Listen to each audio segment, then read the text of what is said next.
Everyone, welcome to my YouTube channel. तो आज मैं आपको माउंटेन एंड ओशियन का 14th एपिसोड एक्सप्लेन करने जा रही हूँ। लेकिन अगर आप मेरे चैनल पर न्यू हैं और ये वीडियो फर्स्ट टाइम देख रहे हैं तो आई सजेस्ट आप पहले के एपिसोड्स देख लें। और अगर मेरी वीडियोस पसंद आती है तो लाइक, सब्सक्राइब, शेयर कर दें और बेल आइकन प्रेस कर देना, जिससे मेरी वीडियोस आते ही आपको अपडेट मिल जाए। आपको और भी इन्फॉर्मेशन चाहिए तो आप मुझे इंस्टाग्राम पे फॉलो कर सकते हैं। मेरे इंस्टाग्राम का लिंक आपको डिस्क्रिप्शन में मिल जाएगा। और मेरे इंस्टाग्राम पे भी फॉलोअर्स बढ़वा दो यार। अगर मेरे फॉलोअर्स बढ़ते हैं तो मैं सोच रही हूँ मैं रील्स बनाऊँ, तो आपका क्या ख्याल है कमेंट में बताइए। तो एपिसोड स्टार्ट होता है और हमें सीन दिखाया जाता है कि ये मियाँ और जिया बैठे होते हैं और अंकल यान अपने भतीजे को ट्यूशन पढ़ा रहे होते हैं। तो ये मियाँ और जिया को अजीब से कपड़े पहनने के लिए दिए होते हैं बिकॉज वहाँ पे ठंड होती है। तो वो दोनों बहाने बनाने लगते हैं अंकल यान से कि उन्हें ये कपड़े नहीं पहनने हैं, उन्हें गर्मी मतलब ठंड नहीं लग रही है। तो अंकल यान उन्हें समझाते हैं कि अगर उन्हें नहीं पहना है तो वो यहाँ से जा सकते हैं अपने अपने शहरों में जहाँ से वो आए थे। तो उनकी इस बात पे दोनों शांत हो जाते हैं और कुछ नहीं बोलते हैं। और फिर वो बच्चा उन दोनों से कहता है कि आप दोनों ने जो कपड़े पहने हैं ना वो मेरी मॉम एंड डैड के हैं, तो उन कपड़ों को संभाल के रखना और आराम से पहनना। तो ये बात सुन के वो दोनों एक दूसरे को देखने लगते हैं और फिर अपने कपड़े को देखते हैं। उसके बाद उनका डिनर टेबल दिखाया जाता है जहाँ खाना इतना सिंपल और शाकाहारी होता है जिसे देख के ये म्याओ मुंह बनाता है। तो जिया कहती है खा क्यों नहीं रहे हो, जल्दी खाओ। तो ये म्याओ कहता है कि खाना इतना ज़्यादा शाकाहारी होना ज़रूरी था। तो जिया कहती है यहाँ यही मिलता है और डेली रात को यही बनता है, अगर तुम्हें पसंद नहीं है तो फिर वापस कर दो। तो ये म्याओ चखता है और उसे बहुत ज़्यादा टेस्टी लगता है, वो फटाफट खाने लगता है। तो जिया कहती है क्या तुम्हें अच्छा लगा? तो ये म्याओ कहता है भूख लगने पे सब कुछ अच्छा लगने लगता है, मुझे खाना सच में बहुत ज़्यादा अच्छा लगा। तो वो बच्चा उसे एग रोल देता है और ये म्याओ कहता है कि ये किसका है? तो वो कहता है ये उसी बतख का है जिसने आपको काटा था। और तो ये सुन के ये म्याओ एक गाली देता है और फिर उस अंडे को जल्दी से खा लेता है। तो वो बच्चा कहता है कि उस गाली का मतलब क्या है, मतलब उसे पता नहीं होता है कि उस सेंटेंस का मतलब गाली है। तो जिया ये म्याओ को डांटने लगती है कि उसने बच्चे के सामने गाली दी, मतलब वो ऐसे वर्ड्स का इस्तेमाल कैसे कर सकता है एक बच्चे के सामने। तो ये म्याओ जानबूझ के उस वर्ड का मतलब ऐसे बताता है कि इस वर्ड का मतलब है कि मैं नीचे लेटकर अंडा खाना चाहता हूँ। तो वो बच्चा भी मान जाता है और फिर वो उससे ये म्याओ उसका नाम पूछता है। तो वो अपना नाम यानशान दाओ बताता है। दाओ का मतलब होता है एक छोटा पौधा या छोटी बीज। और ये नाम सुन के ये म्याओ हंसता है और उसे टीज करता है। और अंकल यान आते हैं और कहते हैं कि क्या खराबी है उसके नाम में। और फिर वो उसके पूरे नाम का एक अच्छा सा मीनिंग बताते हैं और कहते हैं कि क्या तुम्हें अब समझ में आया? तभी वो छोटा बच्चा कहता है कि अंकल, और फिर वो चाइनीज़ भाषा में वही गाली बकते हुए कहते हैं कि मुझे वैसे खाना खाना है। तो ये सुन के अंकल चौंक के ये म्याओ को देखने लगते हैं और ये म्याओ और जिया का खाना गले में अटक जाता है और वो दोनों खांसने लगते हैं। तो अंकल गुस्से में घूरते हुए ये म्याओ से कहते हैं कि तुमने सिखाया इसे। तो ये म्याओ भागने लगता है और अंकल उसे मारने के लिए दौड़ते हैं और ये देख के जिया को बहुत ज़्यादा मज़ा आता है। दूसरी तरफ रात को जिया सो रही होती है और ये म्याओ नहाने क्या होता है। तो वहां से वो चिल्ला के जिया से कहता है कि क्या यहाँ हीटर नहीं है पानी गर्म करने के लिए? तो जिया कहती है कि नहीं, यहाँ का हीटर सिर्फ 5 मिनट तक पानी गर्म रख सकता है, उससे ज़्यादा नहीं रख सकता, क्योंकि वो हीटर छोटा है। और वो उसे वैसे ही नहाने के लिए कहती है। तो ये म्याओ नहाकर ठंड में सिकुड़ता हुआ बाहर आता है और फिर वो उस बच्चे के साथ बात करने लगता है। तो वो कहता है कि तुम अपने अंकल से क्यों नहीं कहती कि वो बड़ा वाला हीटर लेके आए जिससे कि कम ठंडी लगे तुम्हें और ये तुम्हारे लिए भी अच्छा है। तो उस बच्चे के साथ ये म्याओ की बहुत अच्छी बॉन्डिंग हो जाती है और उससे उसे पता लगता है कि उसके मॉम डैड यहाँ नहीं रहते, वो शहर में गए हैं। और उनकी बातों से ये भी पता लग जाता है ये म्याओ को कि अंकल यान जो है थोड़े कंजूस किस्म के हैं और वो बहुत ही सिंपल वे में अपनी लाइफ स्पेंड करते हैं। तो वो कहता है कि मुझे अब समझ में आया कि उनका स्टूडेंट उन्हें छोड़ के भाग क्यों गया। अगर मैं उनके स्टूडेंट की जगह होता तो मैं भी उन्हें छोड़ के भाग जाता। वो इतने कंजूस किस्म के हैं कि उनके पास इतने कीमती पत्थर है, वो उन्हें बेच के भी तो अपना काम कर सकते हैं, पैसे जुगाड़ कर सकते हैं, लेकिन फिर भी ऐसे सादगी से रह रहे हैं। और ये बोलते हुए वो सो जाता है। इसके बाद नेक्स्ट मॉर्निंग बतख जोर जोर से चिल्ला रहा होता है। तो ये म्याओ नींद में पूछता है शाओ से कि वो बतख कितनी डेली चिल्लाता है और वो डेली इतनी सुबह उठता है। तो शाओ बताता है कि नहीं। तो ये म्याओ कहता है कि ये मुझे परेशान करने के लिए आज इतनी सुबह सुबह चिल्ला रहा है ना, मैं ना इसे पका के ना किसी दिन खा जाऊंगा, और चाहे अभी खाऊं या बाद में खाऊं, एक दिन मैं इसे ज़रूर पकाऊंगा। और ये बोल के वो फिर से सो जाता है। और दूसरी तरफ हमें येलेन का सीन दिखाया जाता है जहाँ दिखाया जाता है कि येलेन कहीं जा रहा होता है। तो उसका ड्राइवर उससे कहता है कि हमें ताउली शहर इतनी अर्जेंटली जाना इतनी सुबह सुबह ज़रूरी है, क्या कुछ अर्जेंट है वहाँ पे? तो मैं यहाँ बता दूँ कि ताउली शहर वही टाउन है जहाँ अंकल यान रहते हैं। अब आप समझ जाइए कि येलेन वहाँ क्यों जा रहा है। तो येलेन के चेहरे से भी पता लगता है कि वो वहाँ क्यों जा रहा है। तभी उसको कॉल आता है उसकी मॉम की सेक्रेटरी का, और वो उन्हें बताती है कि उनकी मॉम ने बहुत ज़्यादा ड्रिंक कर लिया है और वो हॉस्पिटल में एडमिट है। तो येलेन उनसे पूछता है कि उनके डैड कहाँ हैं। तो उनकी सेक्रेटरी बताती है कि उनके डैड वहाँ नहीं है और वो अकेली है, अभी अर्जेंटली हॉस्पिटल में एडमिट है। तो येलेन फटाफट उनके पास जाने लगता है। और दूसरी तरफ हमें सीन दिखाया जाता है कि अंकल यान उन दोनों को, जिया और ये म्याओ को बैठाकर आराम से डिस्कशन कर रहे होते हैं। तो जिया अंकल यान से कहती है कि अंकल यान जो भी बात करनी है आप बाद में करना, क्योंकि अभी मुझे बहुत ज़्यादा नींद आ रही है, आपने इतनी सुबह सुबह जगा दिया, अभी मुझे और ज़्यादा सोना है। और ये म्याओ भी यही कहता है। तो अंकल यान कहते हैं कि अगर तुम दोनों को यहाँ रहना है तो तुम्हें कुछ रूल्स फॉलो करने होंगे और वो मैं तुम्हें अभी बताना चाहता हूँ जिससे तुम उसे फॉलो कर सको। तो जिया कहती है कि मैं यहाँ कितनी बार आ चुकी हूँ, आपने पहले तो कभी किसी रूल के बारे में नहीं बताया। तो अंकल कहते हैं कि तुम इससे पहले आई थी एक और लड़के को लेकर और वो सामान खरीदने, और अब तुम अपने साथ एक और पूंछ को लेके आई हो। तो ये म्याओ कहता है कि अंकल यान क्या आप मेरी बात कर रहे हैं, मैं कोई इसका पूंछ नहीं हूँ। तो जिया कहती है अंकल यान आपको जो भी करवाना है आप इससे करवाओ ना, इसकी कंपनी ने आपके चेले को चुराया है, मैंने थोड़ी कुछ किया है। तो ये मैं उसे गुस्से में घूरता और कहता है कि थोड़ी तो ईमानदारी दिखाओ दोस्ती के नाते। तो अंकल यान कहते हैं शांत हो जाओ, मैं यहाँ तुम दोनों की बकवास सुनने नहीं आया हूँ, मैं जो कह रहा हूँ वो सुनो। तो तुम दोनों को मिलके ये काम करना है, तो दोनों को मिलके खाना बनाना है। तो ये मैं कहता है कि मुझे नहीं आता और ये काम तो जिया ही करेगी। तो दोनों के बीच में बहस होने लगती है। तो अंकल यान ये म्याओ का साथ देते हुए कहते हैं कि वो लड़का है शायद उसे ना आए खाना बनाने, तो तुम बना लेना खाना। तो ये म्याओ हंसने लगता है। तो अगले ही पल अंकल यान उसकी हंसी बंद करते हुए कहते हैं कि तुम पत्थर पीसने का काम करोगे, ठीक है, तो ये थोड़ा ज़्यादा मुश्किल नहीं है पर तुम्हारे लिए काम चला हुआ है। तो ये म्याओ की हंसी बंद हो जाती है और फिर जिया हंसने लगती है। दूसरी तरफ हमें सीन दिखाया जाता है कि येलेन हॉस्पिटल पहुंचता है और सेक्रेटरी से पूछता है कि मॉम ने इतनी ज़्यादा ड्रिंक क्यों की।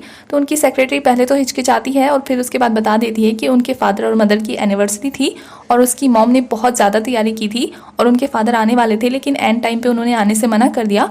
और उसके बाद जब वो बाहर गई उनकी मॉम के लिए खाना लेने के लिए, वो ड्रंक होकर बाथरूम में बेहोश पड़ी थी, जिसके बाद वो उन्हें हॉस्पिटल ले आई। तो येलेन को गुस्सा आता है, वो कहता है कि मेरे फादर कब से घर पे नहीं आए हैं। तो उनकी सेक्रेटरी बताती है कि जब से आप दोनों कॉलेज गए हैं तब से आपके फादर नहीं आए हैं।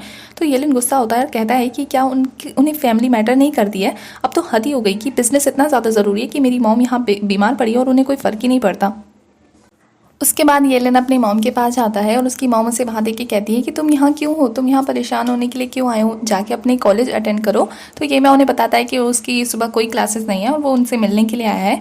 फिर वो कहता है कि मॉम क्या आप लास्ट नाइट को बहुत ज़्यादा उदास थी। तो उसकी माँ कहती है कि मैं क्यों उदास रहूँगी, बताओ कल हमारी कंपनी ने इतनी बड़ी डील साइन की है जिसकी वजह से मैंने खुशी की वजह से ज़्यादा ही ड्रिंक कर ली और मुझे पता ही नहीं चला कि कब ये ज़्यादा हो गया और मैं यहाँ आ गई। और मैं कैसे उदास रहूँगी जब मेरे पास तुम दोनों जैसे इतने क्यूट क्यूट बेटे हैं और इतने इंटेलिजेंट बच्चे हैं मेरे पास, तो मैं कैसे उदास रहूँगी, कहीं तुमने ये म्याओ को तो नहीं बताया ना इस बारे में। तो येलेन मना करता है। तो उसकी मॉम कहती है कि उसे मत बताना। उसके बाद दिखाया जाता है कि जिया खाना बना रही होती है, अंकल यान लेटे होते हैं और ये म्याओ पीस रहा होता है पत्थरों को और अंकल यान उसे इंस्ट्रक्शन दे रहे होते हैं। तो वो कहता है कि अब मुझे पता लगा कि आपका स्टूडेंट आपके पास टिका क्यों नहीं, आप उससे ऐसे मजदूरी करवाते थे इसलिए वो आपको छोड़ के भाग गया, इतना बोरिंग काम करवाते हो आप। तो अंकल यान उसे कहते हैं तुम्हें ये काम बोरिंग लगता है, तुम्हें पता है कितनी इंटरेस्टिंग चीज़ें हैं ये, अगर तुम लाइफ को एंजॉय करोगे तब तुम्हें पता लगेगा कि ये सारी चीज़ें कितनी ज़्यादा कीमती हैं। तो उनके बीच में एज अ स्टूडेंट और टीचर की तरह बातें होने लगती हैं और एक बॉन्डिंग दिखाई जाती है दोनों के बीच में। तो अंकल यान उन्हें कलर का ज्ञान देने लगते हैं और कलर का ज्ञान देते देते वो कमरे के अंदर चले जाते हैं कुछ देर के लिए। तभी जिया आती है ये म्याओ के पास और कहती है कि देखो ना किचन में कुछ हो गया है, गैस को कोई प्रॉब्लम हो रही है। तो ये म्याओ जाके चेक करता है और देखता है कि जिया ने सारा खाना जला दिया है और बस आग लगने ही वाली होती है। तो जिया जोर जोर से चिल्ला के अंकल यान को बुलाती है और कहती है कि ये म्याओ ने उसका खाना खराब कर दिया है, वो आपकी किचन को आग लगाने की कोशिश कर रहा है। तो अंकल यान गुस्से में ये म्याओ को घूरने लगते हैं और फिर से वो झाड़ू जैसी चीज़ लेकर उसके उन्हें मारने के लिए उसके पीछे पीछे दौड़ने लगते हैं और ये म्याओ फिर से बचने लगता है। तो जिया उस बीच एक रिबन लेकर उस बतख के गले में बांधने चली जाती है और फिर ये म्याओ भी उसे घसीट लेता है बीच में और वो तीनों आपस में यही सब कर रहे होते हैं कि तभी वहाँ एक आदमी आता है जिसे देखकर अंकल यान सीरियस हो जाते हैं और उसे कमरे में अंदर ले जाते हैं। तो जिया और ये म्याओ को कुछ समझ में नहीं आता है, लेकिन फिर से आपस में झगड़ने लगते हैं कि किसकी गलती थी किसकी नहीं। उसके बाद रिहर्सल हॉल का सीन दिखाया जाता है जहाँ युयान ज़ेनज़ेन को समझाती है कि ये शो टीवी पर दिखाया जाएगा तो उसके लिए तुम्हें अपने एक्सप्रेशन पे बहुत ज़्यादा ध्यान देना होगा। तो वो यही सारी चीज़ें उसे समझा रही होती है और कहती है कि बहुत ज़्यादा टाइम होने वाला है, अभी तक येलिन नहीं आया। तो ज़ेनज़ेन हंसती हुई कहती है कि शायद उन्हें प्रैक्टिस से ज़्यादा कुछ और ज़रूरी काम याद आ गया हो, मे बी शायद वो आज ना आए। तभी पीछे से येलिन आता और कहता है कि चलो प्रैक्टिस स्टार्ट करते हैं। और येलिन को देख के ज़ेनज़ेन कहती है कि मुझे तो लगा था कि आज आप नहीं आने वाले हैं, मुझे लगा था शायद आप कहीं जा रहे हो। तो येलिन कहता है कि तुम्हें इतना सोचने की ज़रूरत नहीं है, और रहा सवाल जो तुमने मुझसे कल कहा था, तो मैं तुम्हें बता दूं कि मैं अपने भाई से बहुत ज़्यादा प्यार करता हूँ और मुझे नहीं लगता कि तुम जैसा सोचती हो हमारा रिश्ता वैसा है। तुम्हारा और जिया का क्या ख्याल है? मुझे तो नहीं लगता कि हमारे जैसा भाईचारा तुम दोनों के रिश्ते में है।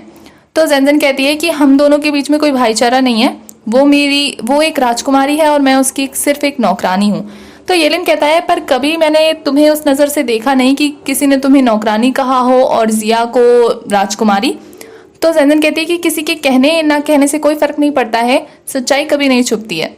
हाँ मैं मानती हूँ कि मैं तुम लोगों के स्टैंडर्ड तक पहुँचना चाहती हूँ, लेकिन ये सारी चीज़ें मैं अपनी काबिलियत से करना चाहती हूँ। किसी को पुश करके अगर वो चीज़ें हासिल होती हैं तो क्या फ़र्क पड़ता है। तुम जहाँ हो मैं भी वहीं जाना चाहती हूँ, मैं भी उस मुकाम तक पहुँचना चाहती हूँ जब मैं लोगों से कह सकूँ कि यहाँ तक पहुँचना बहुत ही आसान था, तुम भी आ सकते हो।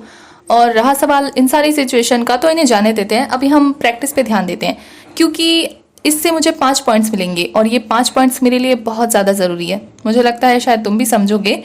तो येलिन को उसकी बातें कुछ ज़्यादा अच्छी नहीं लगती है, लेकिन फिर भी वो उसके साथ प्रैक्टिस करने चला जाता है। और दूसरी तरफ हमें सीन दिखाया जाता है कि वही आदमी अंकल यान से कह रहा होता है क्या हमारे पास कोई दूसरा चांस नहीं है, क्या आप इस बारे में दूसरी बार नहीं सोचना चाहते। तो अंकल यान कहते हैं कि वो पत्थर मेरे लिए बहुत ज़्यादा कीमती है और मैं उन्हें प्राइसलेस समझता हूँ, तो इसका कोई चांस नहीं बनता कि मैं उसे आपको इतनी आसानी से दे दूँ। तो वो कहता है कि हम आसानी से नहीं मांग रहे हैं आपसे, हम एग्जैक्ट आपको बता रहे हैं उसकी कीमत। तो अंकल यान कहते हैं कि आप यहाँ से जा सकते हैं, मैं उन्हें बेचना नहीं चाहता। तो वो आदमी वहाँ से चला जाता है। तो जिया उन्हें खाने के लिए बुलाती है। तो ये मैं वो खाने की टेबल पे जाता है और कहता है कि आज भी इतना सादा खाना बनाया सिवाय अंडे के और कुछ भी नहीं है यहाँ पे। तो जिया कहती है कि यहाँ यही मिलता है, मैं जब भी यहाँ आती हूँ तो मुझे ऐसा लगता है जैसे मैं किसी मंदिर में आई हूँ, मुझे शाकाहारी भोजन करने को मिलता है हमेशा। उसके बाद सभी खाना खाने लगते हैं। तो वो छोटा बेबी कहता है ये म्याओ से कि आप लोग यहाँ बार बार आते रहा करो, जिससे वो कहता है कि हम तुम्हें इतने ज़्यादा अच्छे लगे हैं, या तुम्हें हमारा साथ रहना बहुत ज़्यादा पसंद है। तो वो बेबी कहता है कि आपके यहाँ आने से मुझे यहाँ डेली अंडा खाने को मिलता है। तो ये बात सुन के ये म्याओ को झटका लगता है। तो अंकल यान कहते हैं कि तुम जल्दी जल्दी खाना ख़त्म कर लो, अगर तुम बड़े हो जाओगे तो तुम्हारे मॉम डैड आएंगे और तुम्हें बहुत सारी अच्छी अच्छी चीज़ें खिलाएंगे, ठीक है। तो उनकी कन्वर्सेशन से ये मैं को इतना तो पता लग गया होता है कि अंकल यान की हालत बहुत ज़्यादा अच्छी नहीं है, आर्थिक स्थिति उनकी बहुत ज़्यादा ख़राब है। दूसरी तरफ हमें रिहर्सल हॉल का सीन दिखाया जाता है, जहां इस बार येलिन और जैनजन बहुत अच्छा परफॉर्म कर रहे होते हैं और युयान उनकी तारीफ करती है। तो जैसे ही वो कट बोलती है तो येलिन वहां से चला जाता है सीधा अपना सामान उठा के। तो ये बात जैनजन को भी थोड़ी अजीब लगती है, लेकिन येलिन सीधा अपनी मॉम से मिलने के लिए पहुंच जाता है क्योंकि वो हॉस्पिटल से डिस्चार्ज हो रही होती है और वो उन्हें वहां से लेकर चला जाता है। उसके बाद हमें फिर से अंकल यान के घर का सीन दिखाया जाता है, जहाँ प्रिंसिपल आए होते हैं और वो शाओ के स्कूल के प्रिंसिपल होते हैं और वो बताते हैं कि उनके स्कूल में एक बहुत बड़ा प्ले ऑर्गेनाइज होने वाला है जो टीवी पर दिखाया जाएगा, जिसके लिए शाओ को उसमें पार्ट लेना होगा। और वो एक ऐसे बच्चे का रोल प्ले करेगा जो बहुत ही ज़्यादा गरीब है, दुखियारी है, बेचारा है, और उसमें बिल्कुल रियल इमोशन वाले सीन वो प्ले करेगा। तो बच्चे के रोने की बात सुन के अंकल यान शॉक हो जाते हैं और हमारा एपिसोड यहीं खत्म होता है। तो एपिसोड 13 की एक्सप्लेनेशन होती है खत्म। आगे की कहानी के लिए आपको नेक्स्ट एपिसोड तक वेट करना होगा। तब तक के लिए बाय। और आज का एपिसोड आपको कैसा लगा कमेंट में बताइए।